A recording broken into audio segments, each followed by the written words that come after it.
Hello বন্ধুরা, welcome back to my channel. তো আমি চলে এলাম আবারও একটা সুন্দর ব্লগ নিয়ে। হ্যাঁ, আজকেরটা ব্লগ উইথ রেসিপি শেয়ার করব। আমি যেভাবে বিরিয়ানি বানাই, ঘরোয়া পদ্ধতিতে চিকেন বিরিয়ানি। তো আমি আমার পদ্ধতিটাই তোমাদের সঙ্গে দেখাচ্ছি। প্রথমেই কিন্তু আমি মাংসটাকে ধুয়ে নিয়েছিলাম এবং ধুয়ে নেওয়ার পর এখানে দেখতে পাচ্ছ কাশ্মীরি লঙ্কা নিয়েছি, ঝাল লঙ্কা কিন্তু নয়, জিরে গুঁড়ো, ধনে গুঁড়ো আর পরিমাণ মতো নুন।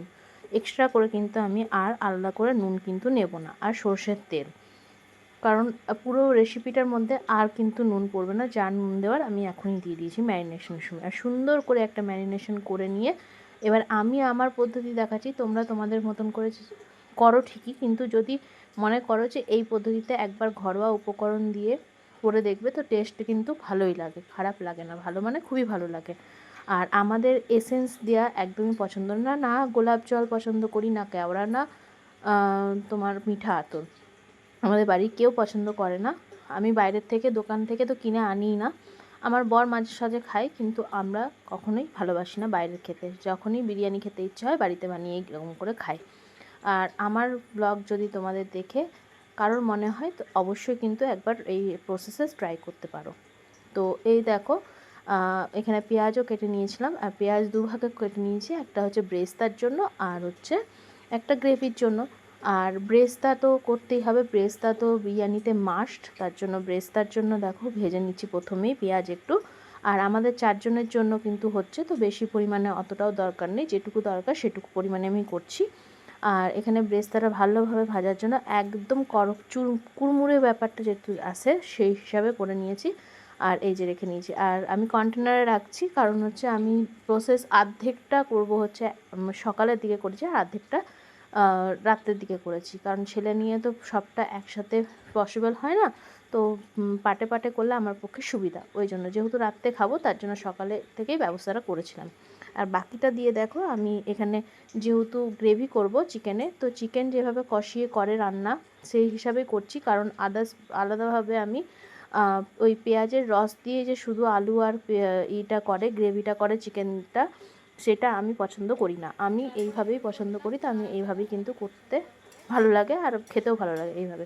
তো দেখো, এর মধ্যে কিন্তু আমি মশলাও দিয়ে দিয়েছি, আদা রসুনের পেস্ট। আর ম্যারিনেশনের সময় কিন্তু আমি কোনো রকম আদা রসুনের পেস্ট ব্যবহার করিনি, এখন দিচ্ছি গ্রেভির জন্য।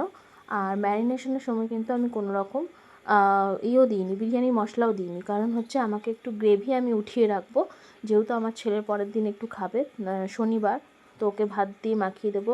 আর ভাত দিয়ে মাখালে বিরিয়ানি গন্ধটা একটা মানে কেমন একটা মশলার গন্ধ ওঠে, তার জন্য আমি কিন্তু বিরিয়ানি মশলা এটার মধ্যে ইউজ করিনি। বিরিয়ানি মশলা একদম ডাইরেক্ট যখন শেষে বিরিয়ানিটা মানে সাজাবো, ভাপে দেবো, তার আগে কিন্তু মানে তখন কিন্তু দিয়েছি, আদারওয়াইজ একটুও কিন্তু বিরিয়ানি মশলা আলাদা করে পড়েনি। আর এদিকে দেখো, তারপরে আমি আবারও একটু ধনে গুঁড়ো, জিরে গুঁড়ো, আর হ্যাঁ, টক দই কিন্তু দিয়ে ম্যারিনেশনটা করেছিলাম। বিরিয়ানিতে টক দইটা মাস্ট, এটা দিলে ভালো লাগে, ঠিক আছে।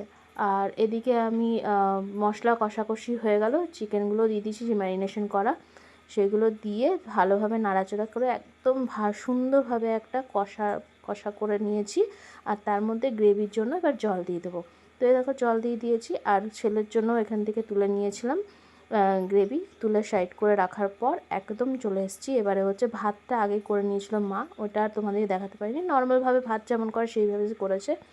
আর আমি এটা দুটো লেয়ারে কিন্তু সাজিয়েছি, ফার্স্টে কিন্তু একটু ভাত, তারপরে আলু চিকেন ছিল, তারপরে লাস্ট লেয়ারে কিন্তু আলু আর ব্রেস্তা দিয়ে ভালো করে মশলাগুলো দিয়ে একদম দমে রেখে দিয়েছিলাম। আর দেখো আমার কতটা সুন্দর ঝরঝরে একদম সুন্দর একটা বিরিয়ানি হয়েছে, আর গন্ধটাও খুব সুন্দর হয়েছিল, খেতেও সত্যি দুর্দান্ত হয়েছিল। তোমরা এইভাবে কিন্তু রেসিপিটা চিকেনের এইভাবে গ্রেভি বানিয়ে কিন্তু করে দেখতে পারো, আমার তো মনে হয় তোমাদের ভালো লাগবে।